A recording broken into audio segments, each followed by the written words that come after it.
pagdadakila ay tanging sa ating pinakamamahal na Panginoong Hesus po lamang. Dobleng Yes, Lord. paggalang po sa ating minamahal na magulang sa mahal na Panginoon.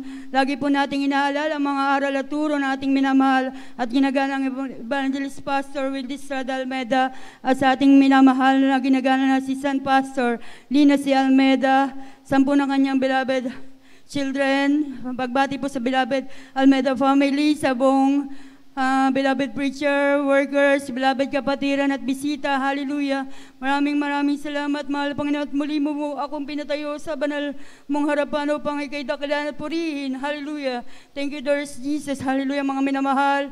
Hindi na po ako magpapaligay pa. Hallelujah. Alam niyo po kung ano po ako dati, mga minamahal. Talagang ang pagiging tomboy, mga minamahal, ay talagang sadyang hindi po napakadaling magbago, mga minamahal.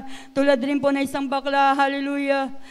Mga minamahal, talagang nung mga panahon na yan, wala na po sa aking isipan ang magbago, mga minamahal, dahil talagang para sa akin, mga minamahal, nakaredy na po ako sa mangyayari sa aking buhay. Subalit hindi po yan ang kalooban ng mahal na Panginoon, mga minamahal. Ang beloved mama po ng mga panahon na yan, naglilingkod sa ating pinakamahal mamahal na Panginoong Hesus. Hallelujah. Na kahit na ako'y sedlak sa kasamaan, mga minamahal, sa mga makabundong gawa, sa bilang kabataan, mga minamahal, nandiyan ang katigasan ng ulo, kapasawayan sa magulang.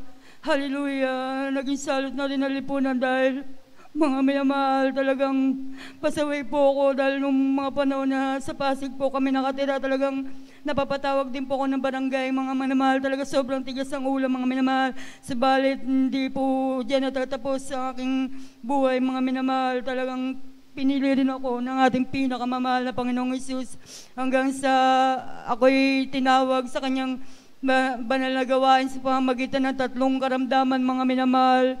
Diyan po sa tatlong karamdaman simuko ako, mga minamahal. Dahil yung tatlong karamdaman na yan, mga minamahal, hindi rin po naiiba sa iba. Talagang halos ikamatay ko na rin, mga minamahal. Talagang 7 buwan na paghihirap sa tatlong karamdaman na yan, mga minamahal. Ang hirap, mga minamahal. Talagang pag wala ka sa mahal ng Panginoon, aasa ka sa gamot, subalit walang kagalingan, mga minamahal. Subalit dakila ang mahal na Panginoon. Napakabait na mahal na Panginoon. Binigyan tayo ng tao ng Diyos na totoo. Grabe ang mahal na pastor. Talagang panahon na ako'y naghihirap. Siguro talagang ang mahal na Panginoon, talagang pag pinili ka na.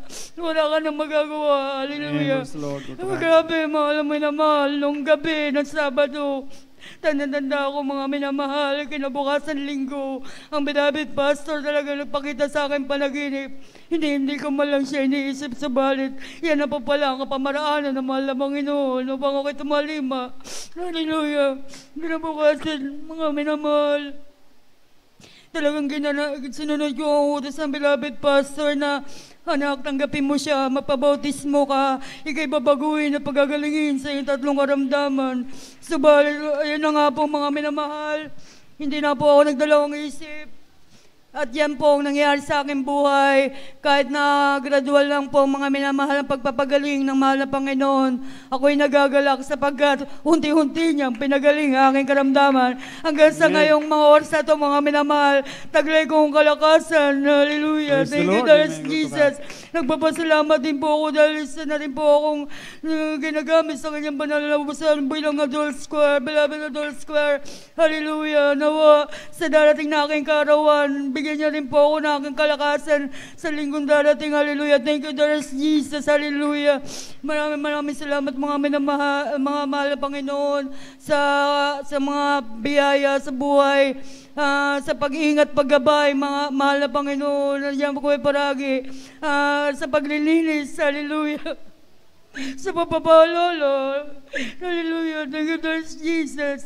Sa pagliligtas sa mga simpleng aksidente, mga aksidente na hindi natin naasahan, subalit nandiyan ang kamay ng ating pinakamamahal na Panginoong Hesus. Sa unang dalangin ng ating beloved pastor. Hallelujah.